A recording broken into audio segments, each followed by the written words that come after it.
Private યુનિવર્સિટીની અંદર admission લેવું જોઈએ કે જીટીયુ ના અંડરમાં લેવું જોઈએ? જીટીયુ મતલબ ગુજરાત ટેકનોલોજીકલ યુનિવર્સિટી, જેની અંડરમાં 60 to 65% જેટલી ગુજરાતની કોલેજ આવે છે. બધી ગવર્મેન્ટ જીટીયુ ના અંડરમાં આવે છે, જેમ ગુજરાત બોર્ડ હતું એમ. અને બીજો સવાલ એવો કે સર બી માં લેવું જોઈએ કે બીટેકમાં લેવું જોઈએ? બરાબર, આ બંને કન્ફ્યુઝન હું આજના આ વિડીયોની અંદર બહુ સરસ રીતે તમારા ક્લિયર કરવાનું છું. તો વિડીયોને એન્ડ સુધી જોજો અને ચેનલ પર જો નવા હોય તો જરૂરથી સબસ્ક્રાઇબ કરીને બેલ નોટિફિકેશન પ્રેસ કરી દેજો, જેથી આવનારી બધી જ અપડેટ તમને ઘરે બેઠા એડમિશનની ફ્રી ઓફ કોસ્ટ મળતી રહે. સો યસ દોસ્તો, મારું નામ છે પ્રિયેશ પટેલ. તમારું બધાનું હાર્દિક સ્વાગત છે પ્રિયેશ વિદ્યાપીઠ યુટ્યુબ ચેનલની ઉપર. સૌથી પહેલા હું તમને એક વસ્તુ જણાવી દઉં કે આપણી ચેનલ ઉપર રેગ્યુલર બેસિસ ઉપર એન્જિનિયરિંગ એડમિશન રિલેટેડના અલગ અલગ ટોપિકના વિડીયોઝ આવી રહ્યા છે. જો તમે બધા વિડીયોઝ ના જોયા હોય તો ખાસ જોઈ લેજો, બહુ જ કામના છે.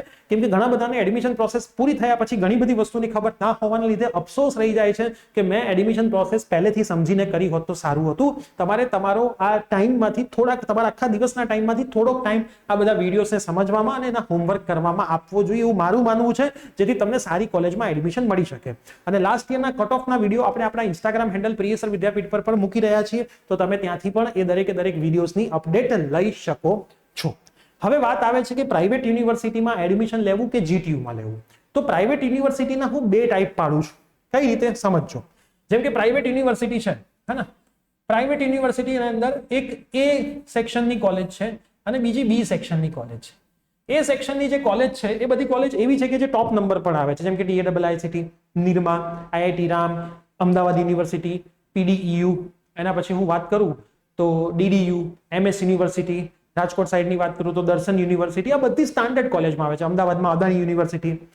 આ બધી કોલેજની અંદર કેવું છે કે પ્રાઇવેટ તો બની, પણ એમને એમની સીટ લિમિટ રાખી. બરાબર, 700 સીટો, 600 સીટો, 800 સીટો ના કરી નાખી. બરાબર, એમણે ઓછા સ્ટુડન્ટ રાખ્યા, સારું પ્લેસમેન્ટ આપવા ઉપર ફોકસ કર્યો. એ બધી આવે છે એ ની અંદર કે ભાઈ પ્રાઇવેટ તો થઈ ગઈ પણ સીટ્સ બધી ઓછી, એવું નહીં 600 સીટો.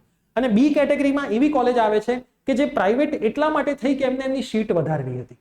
કેમ કે પ્રાઇવેટ થયા પછી અમુક રૂલ્સ રેગ્યુલેશન એમના માટે લાગુ પડતા નથી, જેમ કે સીટ્સ ના તમે તમારે 600 કરી દો, 700 કરી દો, કરી શકાય છે.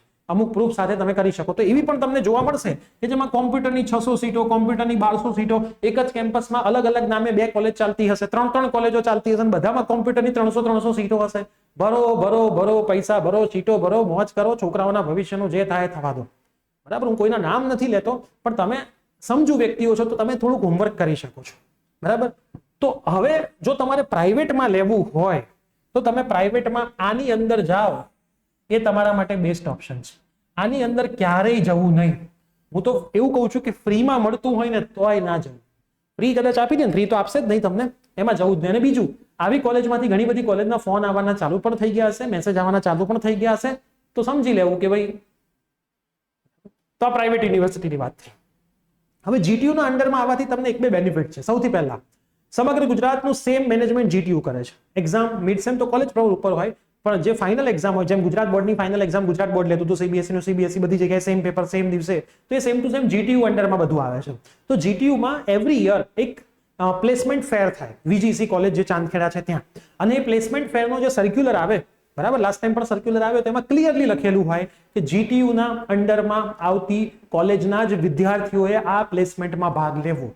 બરાબર, એ જીટીયુ કન્ડક્ટ કરે છે. જીટીયુ એવરી યર એક પ્લેસમેન્ટ ફેર કન્ડક્ટ કરે છે, જેમાં સારા એવા વિદ્યાર્થીઓનું સારા એવા પેકેજમાં પ્લેસમેન્ટ થાય છે.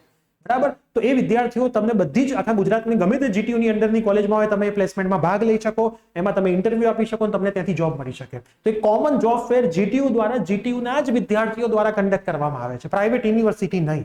તો તમે કહેશો કે સર અમે આ કોલેજમાં હોઈએ તો અમને શું ફાયદો થાય, અમે તો ના બેસી શકીએ. પણ આ બધી કોલેજ એવી છે કે જે ખુદ પણ સારી કંપનીઓને બોલાવી શકવાની કાબિલિયત ધરાવે છે અને સારા પ્લેસમેન્ટ કરાવે છે. તમારે બધાના પ્લેસમેન્ટ જોવા હોય તો આપણા ઇન્સ્ટાગ્રામ હેન્ડલ ઉપર આપણે રેગ્યુલર બેસિસ પર વિડીયો મૂકી રહ્યા છીએ કે આટલા પ્લેસમેન્ટ આટલા રૂપિયામાં થયા. બરાબર, લેટેસ્ટ ડેટા મૂકી રહ્યા છે. તો ખાસ ઇન્સ્ટાગ્રામ હેન્ડલ પર આ બધી સારી કોલેજના પ્લેસમેન્ટના ડેટા જોવા તો ખબર પડશે. બધી જ ગવર્મેન્ટ કોલેજ જીટીયુના અંડરમાં છે.